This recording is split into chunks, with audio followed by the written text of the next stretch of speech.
Now, the mid-year budget update showed an increase in government spending. It's propped up the economy to a large extent recently. It has. I mean, these are tough times for everybody. I think it also goes to show that we really do need to have some relief from the RBA in terms of interest rates. Do you think it'll happen? There is a bit of a growing momentum in thought process that it could well happen in February. Yeah, there is. Although now we're seeing a little bit more anxiety in international reserve banks, central banks. The Federal Reserve, for example, forecasting only 2 cuts next year. That sets shockwaves through the stock exchange.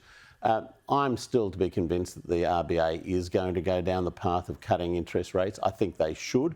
I think they should go and have a look at other people's economies, the economies of people in everyday Australia, and see how tough they're doing it, and recognise that the economy is slowing down, and that there's always a risk that you'll get a hard landing if you're too extreme in the way in which you manage your interest rate movements. Yeah, you don't have to knock on too many doors to see people that are doing it tough, particularly this time of year. Yeah. Now, is the coalition vulnerable to a Labor scare campaign, do you think, around spending? A little bit. I mean, once you start having a crack at the government with the MYEFO, the mid-year forecast for spending, then it begs the question, well, what are you going to do when you come to government, if you do come to government, to rein in spending? Because Jim Chalmers is pointing out that most of this spending is absolutely critical. You know, it's around defence, it's around essential services, it's around health spending.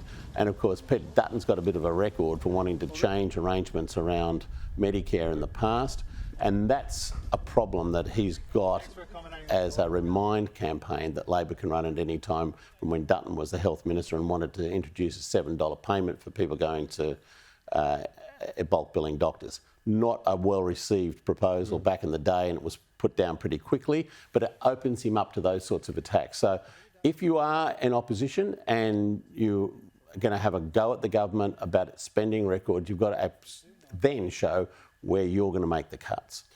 He's done well though, Dutton. You like, let's wind back 12 months ago, and I think many thought he was no hope at an election.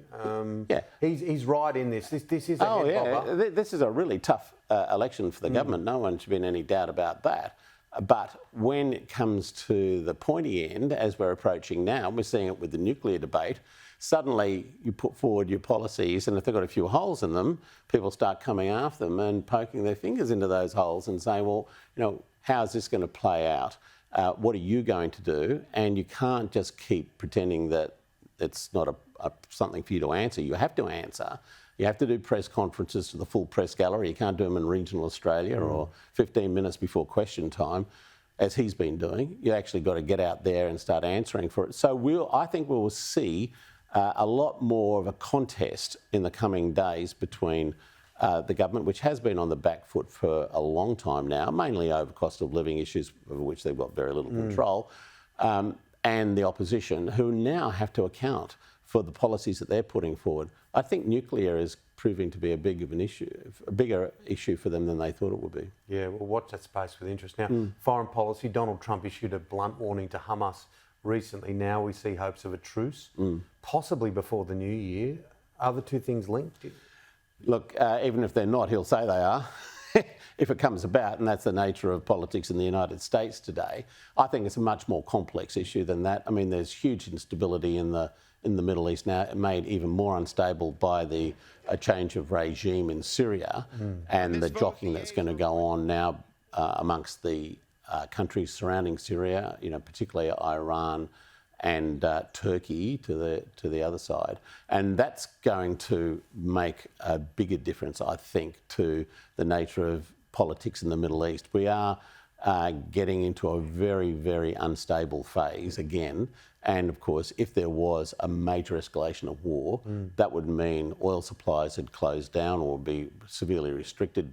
You start looking at oil shocks and the like, which is really bad for the international economy. So all the international leaders, Trump included, because he's about to become the president, have to be very cognizant of what the unforeseen consequences of getting too heavily involved in these issues is. Heading to Ukraine, Australia is reopening its embassy in the capital. Do you welcome that?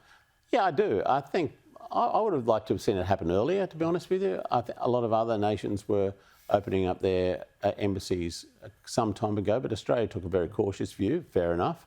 I mean, Kyiv was being bombed by the Russians and still sometimes last is. night, Yeah, so a responsible government has to make a call about where it's going to send its representatives, but now they've formed the view clearly that it's time to do it. It's a good thing. Have a good Christmas. Thank you. Hopefully we'll see you next Saturday. Yeah, and all the best to you, your family and your viewers. Yeah, likewise. Thank you, Bruce.